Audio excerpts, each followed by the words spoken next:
بسم اللہ الرحمن الرحیم۔ السلام علیکم دوستو، میں آپ کے اپنے چینل ہسٹری اینڈ سٹوریز میں حاضر ہوں۔ جیسا کہ دوستو آپ کو پتہ ہے کہ حضرت عمر فاروق رضی اللہ تعالیٰ عنہ کا دور حکومت پہ بات ہو رہی ہے، اور انشاءاللہ بفضل خدا آج ہم قسط نمبر 23 کے ساتھ حاضر ہیں۔ یہ 60,000 سوار اپنے سپر سالار کا حکم پاتے ہی آپ اور آپ کے ہمراہیوں پر ایک دم ٹوٹ پڑے اور چاروں طرف سے حملہ کر دیا۔ رسول اللہ صلی اللہ علیہ وآلہ وسلم کے صحابہ نے بھی ثابت قدمی سے اپنا کام کرنا شروع کر دیا اور دونوں طرف سے لڑائی کے شعلے نکل پڑے۔ آدمیوں کے شور و غوغا اور بہادروں کے دلدوز آوازوں کے سوا کوئی چیز سنائی نہیں دیتی تھی۔ تلواریں اپنی پوری قوتوں کے ساتھ خودوں پر پڑتی تھیں اور چھنا چھن کی آوازوں کے ساتھ پیچھے لوٹ جاتی تھیں۔ مسلمان اور کافروں نے یہ یقین کر لیا تھا کہ حضرت خالد بن ولید اور ان کے تمام ساتھی اب یہاں ختم ہوں گے۔ مسلمان تکبیروں کے نعرے بلند کر رہے تھے۔ ان کا اپنے مسلمان بھائیوں کی وجہ سے کل کے اضطراب بڑھتا چلا جا رہا تھا، اور بعض آدمی بعض سے سرگوشیاں کر رہے تھے کہ حضرت خالد بن ولید نے اپنے نفس کے کہنے میں آ کر مسلمانوں کو ہلاک کر دیا۔ ادھر رومیوں کی زبان پر جاری تھا کہ اگر جبلہ نے ان شاہ سواروں کو ہزیمت دے دی اور قتل کر دیا تو تمام عربوں کو ہم یقیناً مار بھگا دیں گے اور ہماری فتح یقینی ہے۔ لڑائی اسی طرح طول کھینچتی رہی اور اس کے شرارے اڑ اڑ کر دور تک جاتے رہے، حتیٰ کہ آفتاب اس کا نظارہ کرتا کرتا سمت الراس تک پہنچ گیا اور خاص ان بہادروں کے سر پر کھڑے ہو کے تماشا دیکھنے لگا۔ حضرت عبادہ بن صامت رضی اللہ تعالیٰ عنہ کہتے ہیں کہ اللہ جل جلالہ و عم نوالہ حضرت خالد بن ولید، حضرت زبیر بن عوام، حضرت عبد الرحمن بن ابی بکر، حضرت فضل بن عباس، حضرت زرار بن ازور اور حضرت عبداللہ بن عمر بن خطاب رضوان اللہ تعالیٰ علیہم اجمعین کو جزائے خیر عنایت کریں کہ میں نے ان 6 اشخاص کو دیکھا کہ ان کے بازو ملے ہوئے تھے، مونڈے سے مونڈا لگ رہا تھا، ایک دوسرے سے الگ ہونا ہی نہیں چاہتے تھے اور اپنے ہمراہی کی حفاظت کے لیے تمام کے تمام سینہ سپر ہو کر لڑ رہے تھے۔ بعض آدمی دائیں طرف، بعض معین و مددگار کے بھی رہ گئے تھے، اور اسی طرح بائیں جانب بھی بعض کی کمک مفقود ہو گئی تھی۔ لڑائی کے شعلے بھڑک رہے تھے، چنگاریاں اڑ اڑ کر آگ برسا رہی تھیں، خون چاروں طرف بہہ رہا تھا، سوار ذہن سے کٹ کٹ کر گر رہے تھے، نیزے شیروں کے سینے توڑ توڑ کر دل کے پار ہو رہے تھے، موت لقمے بنا بنا کر کھا رہی تھی، تیروں کی بوچھاڑ ہو رہی تھی، تلوار چمک چمک کر بجلی کی طرح کوند رہی تھی، بازو سست ہو گئے تھے، ہاتھ سن ہو رہے تھے، سواروں کے مونڈوں کی ہڈیاں اور ان کا مغز شل ہو گیا تھا، مگر سستی اور تھکاوٹ کی بجائے کوشش پر کوشش ہو رہی تھی کہ میدان کارزار میں حل من مزید کا نعرہ بلند ہو رہا تھا۔ یہ 6 جاں بازان اسلام نہایت پھرتی اور چلاکی سے قتل کر رہے تھے۔ میں بھی بڑھ بڑھ کر ان کے ساتھ حملے کر رہا تھا اور کہہ رہا تھا جو مصیبت ان پہ نازل ہوگی وہ مجھ تک بھی پہنچے گی، حتیٰ کہ حضرت خالد بن ولید نے زور سے آواز دی اور فرمایا یا رسول اللہ صلی اللہ علیہ وآلہ وسلم کے صحابیوں، یہی میدان کارزار حشر ہے۔ خالد کی جو تمنا تھی وہ پوری ہو گئی، میدان کارزار ہماری طرف آتش کدہ بن گیا، لوگ ہجوم کر کے ہماری طرف آنے لگے اور ہمیں چاروں طرف سے گھیر لیا۔ حضرت خالد بن ولید، حضرت مرکال بن ہاشم رضی اللہ تعالیٰ عنہ باپیادہ ہو گئے اور حملے پر حملے کرنے لگے۔ حضرت زبیر بن عوام رضی اللہ تعالیٰ عنہ اور حضرت فضل بن عباس رضی اللہ تعالیٰ عنہ انہیں باپیادہ اور لوگوں کا ان پر ہجوم دیکھ کر ان کی حفاظت کے لیے سینہ سپر ہوئے اور ان کے حملہ آوروں کے حملے روک روک کر یہ آوازیں لگانا شروع کی، کتوں دور ہو جاؤ اور ان اصحاب کے سامنے سے ہٹ جاؤ، ہم ہیں شاہ سواران اسلام، یہ زبیر بن عوام اور میں ہوں رسول صلی اللہ علیہ وآلہ وسلم کا چچا کا بیٹا فضل بن عباس۔ حضرت عبادہ بن صامت رضی اللہ تعالیٰ عنہ کہتے ہیں کہ رب رسول صلی اللہ علیہ وآلہ وسلم کی قسم، حضرت فضل بن عباس رضی اللہ تعالی عنہ کے وہ حملے جو آپ حضرت خالد بن ولید کے حملہ آوروں پر آپ کے بچانے کے لیے کر رہے تھے میں گن رہا تھا۔ آپ نے 20 حملے کیے اور ہر حملے میں ایک ایک سوار کو گراتے رہے، حتیٰ کہ آپ کے حملہ آور بھاگ پڑے اور حضرت خالد بن ولید اور حضرت مرکال بن ہاشم رومیوں کے ایک ایک گھوڑے کو پکڑ پکڑ کر سوار ہو گئے اور پھر اس زور سے حملہ کیا کہ گویا وہ ابھی تک نہیں لڑے تھے اور اب تازہ دم ہی حملہ کر رہے ہیں۔ تمام دن لڑائی نے یہی رنگ اختیار کیا اور آخر کشتوں کے پشتے اور خون کی سرخ سرخ نگدیاں دیکھ دیکھ کے سورج بھی زرد پڑنے لگ گیا۔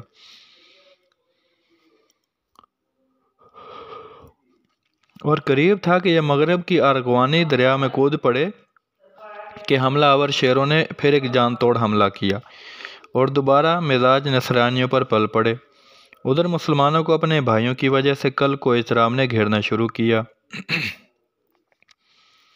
حضرت ابو عبیدہ بن جراح نے مسلمانوں کو زور زور سے آوازیں دی اور فرمایا، یا صحاب رسول صلی اللہ علیہ وآلہ وسلم، اللہ تعالیٰ تمہیں جزائر خیر عطا فرمائے، اپنے مسلمان بھائیوں کی خبر لو۔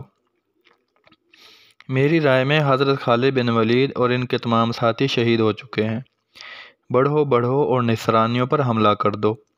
تمام مسلمانوں نے اس پر لبیک کہا اور حملے کے لیے تیار ہو گئے، مگر حضرت ابو سفیان سہر بن حرب نے کہا کہ یا امیر، انشاءاللہ تعالی مسلمانوں کو فتح ہوگی اور ان قریب آپ انہیں بخیر و عافیت واپس آتا دیکھیں گے، ابھی آپ جلدی نہ کریں۔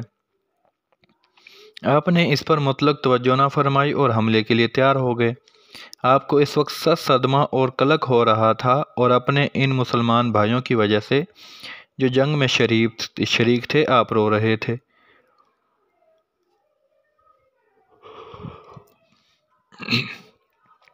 قریب تھا کہ جناب حملے کے متعلق احکام نافذ کریں کہ دفعتاً تکبیر و تحلیل کی آوازیں گونجنے لگی۔ اللہ اکبر کے نعروں سے آسمان گونج اٹھا اور انہیں کے ساتھ ساتھ نصرانی عرب شکست کھا کر بھاگتے ہوئے اس طرح نظر آنے لگے کہ گویا آسمان سے کسی چیخنے والے نے انہیں چیخ چیخ کر بھگا دیا ہے۔ ان کا شرازہ منتشر ہوا اور حضرت خالد بن ولید اور ان کے ساتھی شدت حرب و ضرب سے تھکے ماندے اور پیاسے وسط مارکہ سے باہر نکلے۔ آپ نے اپنے ساتھیوں کی تلاشی اور شمار کی تو کل 20 آدمی دکھلائی دیے۔ سخت رنج ہوا اور اپنے منہ پر تماچے مارنے لگے۔ تماچے مارتے جاتے تھے اور فرماتے جاتے تھے کہ ابن ولید، ہائے تو نے مسلمانوں کو ہلاک کر دیا، کل باری تعالیٰ اور رحمان اور رحیم اور حضرت عمر بن خطاب رضی اللہ تعالیٰ عنہ کو کیا جواب دے گا؟ آپ ششدر اور حیران یہ الفاظ فرما رہے تھے کہ حضرت ابو عبیدہ بن جراح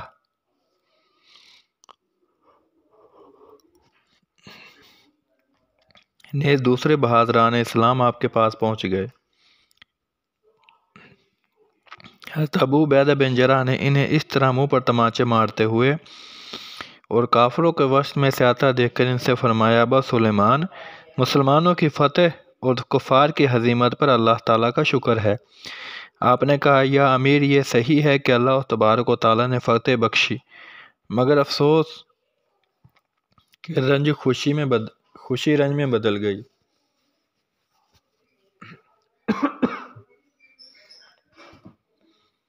انہوں نے فرمایا، یہ کس طرح؟ آپ نے کہا، سردار رسول اللہ صلی اللہ علیہ وسلم کے 40 صحابہ، جن میں حضرت زبیر بن عوام رسول اللہ صلی اللہ علیہ وسلم کے پھوپھی کے صاحبزادے اور حضرت فضل بن عباس رضی اللہ تعالیٰ عنہ بھی شامل ہیں، گم ہو گئے۔ یہ کہہ کر آپ نے ایک ایک کا نام گنوانا شروع کر دیا اور 40 حضرات کے نام گنوا دیے۔ حضرت ابو عبیدہ بن جراح نے فرمایا،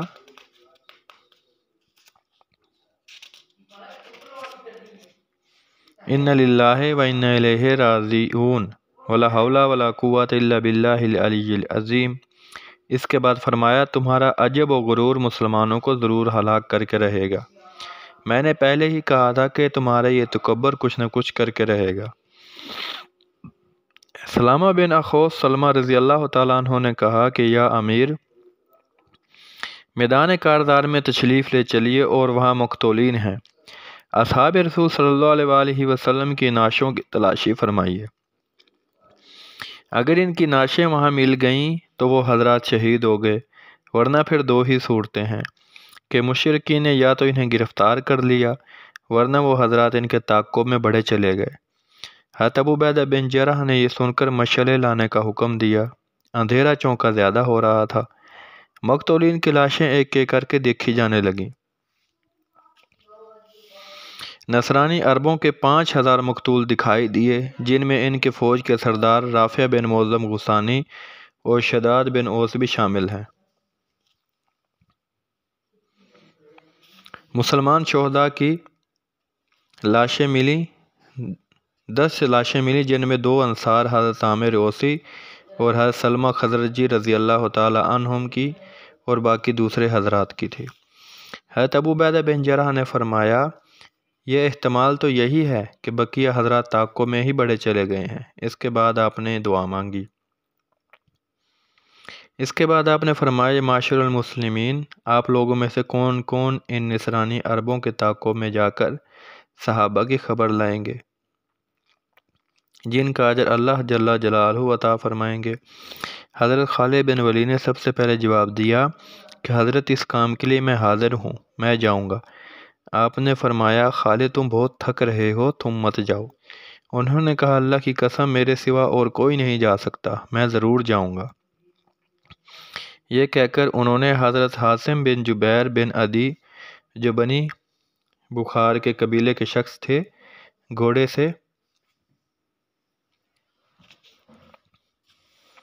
سے جس کا نام ہرتال تھا اور جو سواری میں تیزی کے اندر ہوا سے باتیں کیا کرتا تھا، اپنا گھوڑا بدل لیا اور اس پر سوار ہو گئے۔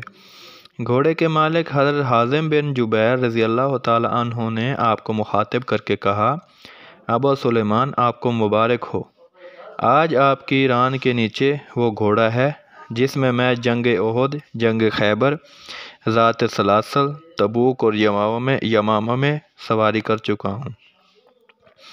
یہ وہی گھوڑا ہے جس میں غزوہ حنین کے روز حضرت علی کرم اللہ وجہہ اور ردہ کے دن جناب حضرت ابوبکر صدیق سوار ہوئے تھے، اور حضرت ابوبکر نے فرمایا تھا کہ میں ان دونوں بیٹوں کے ہمراہ ہو کر ان سے ضرور لڑوں گا۔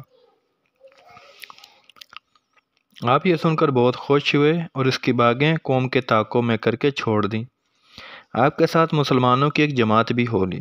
آپ برابر گھوڑے کو سر پر ڈالے چلے جا رہے تھے، حتیٰ کہ جس وقت آپ دور نکل گئے تو آپ کو تکبیر و تحلیل کی آوازیں سنائی دینے لگیں۔ آپ اور آپ کے ساتھیوں نے بھی تکبیروں کے نعرے بلند کیے۔ کچھ توقف کے بعد گم کردہ جاں باز اسلام آتے ہوئے دکھلائی دیے۔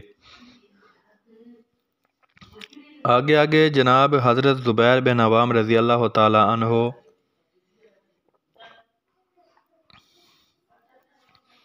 حضرت فضل بن عباس رضی اللہ تعالی عنہ اور حضرت مرکال بن ہاشم رضی اللہ تعالی عنہ تشریف لا رہے تھے، اور پیچھے پیچھے تمام حضرات رضوان اللہ تعالی علیہم اجمعین۔ آپ انہیں دیکھ کر بے انتہا خوش ہوئے اور ان کی تعظیم و تکریم کی، اور سلام کے بعد حضرت فضل بن عباس رضی اللہ تعالی عنہ سے کہنے لگے، یا ابن عم رسول اللہ صلی اللہ علیہ وآلہ وسلم، کیا بات تھی اور آپ کہاں چلے گئے تھے؟ انہوں نے کہا، یا ابا سلیمان، اللہ تبارک و تعالی نے جب مشرکین کو ہزیمت دے دی اور وہ بھاگ پڑے تو ہم نے اپنے چند آدمیوں کو غیب دیکھ کر یہ سمجھ لیا کہ وہ قید ہو گئے۔ یہ سوچ کر ہم نے ان کا تعاقب کیا کہ اپنے اسیروں کو چھڑا لیں، مگر ہم نے انہیں کے ہاتھ میں جب قید نہ دیکھا تو لوٹ پڑے۔ اب یقیناً وہ شہید ہو گئے ہیں۔ آپ نے کہا کہ ضرور قید ہیں یا شہید نہیں ہوئے۔ حضرت زبیر بن عوام نے کہا، آپ کو یہ کس طرح معلوم ہوا؟ آپ نے کہا، سوائے 10 آدمیوں کی نعش کے معرکہ کاردار میں 11ویں کی نعش موجود نہیں۔ 25 آپ حضرات ہیں اور 20 ہم، اس طرح کل 55 ہوئے۔ باقی 5 آدمی مفقود ہیں جو یقیناً قید ہیں۔ آپ نے حضرت زبیر بن عوام، حضرت فضل بن عباس، حضرت مرکال بن ہاشم کو بخیر و عافیت لوٹتے دیکھ کر ذہن ہی کے اوپر سجدہ شکر ادا کیا۔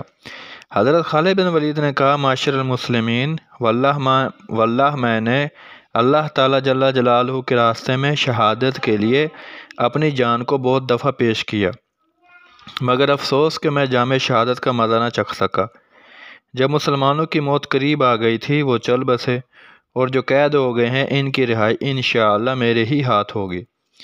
کہتے ہیں کہ مسلمانوں نے یہ رات خوشی کے ساتھ گزاری، اور چونکہ حامیان رومیوں کو شکست فاش ہوئی تھی اس لیے وہ تمام رات پریشانی اور اضطراب میں رہے۔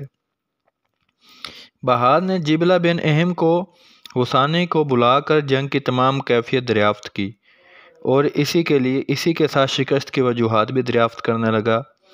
اس نے کہا بادشاہ، ہم برابر مسلمانوں پر غالب آتے چلے جاتے تھے، حتیٰ کہ رات کی ظلمت نے تمام آسمان و زمین کو گھیر لیا، مگر رات ہوتے ہی ایک شور و غوغا بلند ہوا جس نے ہماری تمام تر جمعیت کو منتشر کر کے رکھ دیا، اور ہم برابر کٹ کر گرنے لگے۔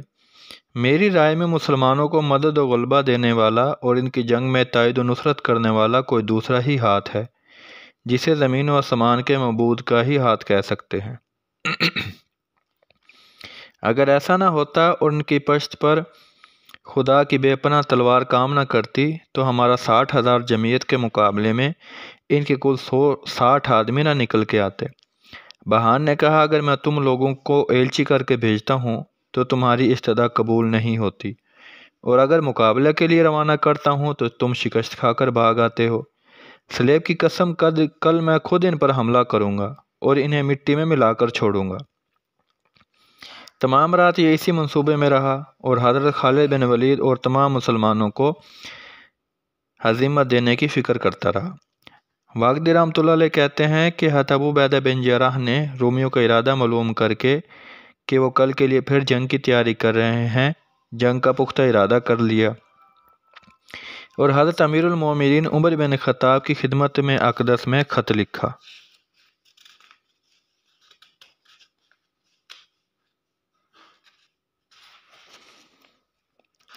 اس خط میں کچھ یوں بیان کیا گیا جو حضرت ابو عبیدہ نے حضرت عمر فاروق کے نام لکھا ہے کہ میں اللہ جل جلالہ و من والہ جس کے سوا کوئی معبود نہیں حمد و تعریف کرتا ہوں۔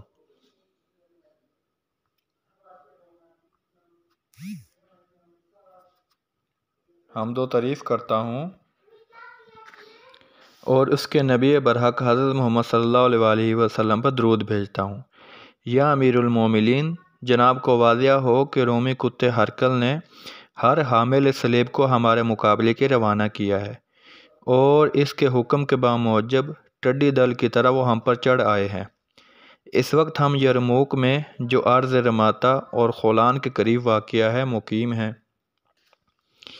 دشمن کی تعداد علاوہ کھچر، باتریوں، فوجی خدمتگاروں وغیرہ کے 8 لاکھ ہے، اور ان کے ہر اول میں غسان، لخم اور جذام کے نصرانی عرب ہیں جن کی تعداد 60,000 ہے۔ سب سے پہلے جبلہ بن اہم غسانی ہی اپنی 60,000 جمعیت کو لے کر ہمارے مقابلے کے لیے نکلا تھا۔ ہماری طرف سے کل 60 آدمی مقابلے کے لیے گئے تھے، اور باری تعالیٰ مجاسمہ نے مشرکین کو ہزیمت دے دی، اور نصر و مدد اللہ عزیز و حکیم ہی کی طرف سے ہے۔ ہمارے 5 آدمی شہید ہوئے اور 5 قید ہو گئے۔ اب پھر جنگی تیاریاں ہو رہی ہیں، ہم بھی تیار ہیں۔ ہم مسلمانوں کی طرف سے غافل نہ ہو جائیے بلکہ ان کی مدد فرمائیے۔ ہم اللہ تبارک و تعالیٰ سے استدعا کرتے ہیں کہ وہ اسلام کی، ہماری اور ہمارے اہل و عیال کی مدد فرمائیں۔ تمام مسلمانوں کی خدمت میں سلام عرض کر دیجیے۔ وسلام۔ یہ خط ایک لفافہ میں ملفوف کر کے حضرت عبداللہ بن قرظ ازدی کے سپرد کیا اور انہیں مدینہ منورہ کی طرف لے جانے کی ہدایت فرمائی۔ حضرت عبداللہ بن قرظ ازدی کہتے ہیں کہ میں 12ویں ذو الحجہ جمعہ کے روز عصر کے بعد شام کے 4 بجے یرموک سے اپنی اونٹنی پر سوار ہو کر مدینہ طیبہ کی طرف چلا، اور آئندہ جمعے کے روز صبح 11 بجے مدینہ طیبہ میں پہنچا۔ مسجد نبوی اس وقت آدمیوں سے کھچا کچ بھری ہوئی تھی۔ دوستو 23 نمبر قسط کا یہی اینڈ ہوتا ہے۔ انشاءاللہ بفضل خدا 24 نمبر قسط کے ساتھ بہت جلد حاضر ہوں گے۔ دوستو ویڈیو دیکھیں، پلیز ویڈیو کو شیئر کریں، کمنٹ باکس میں آئے کمنٹ کریں اور ویڈیو کو زیادہ سے زیادہ شیئر کریں اور پلیز چینل کو ضرور سبسکرائب کریں۔ شکریہ۔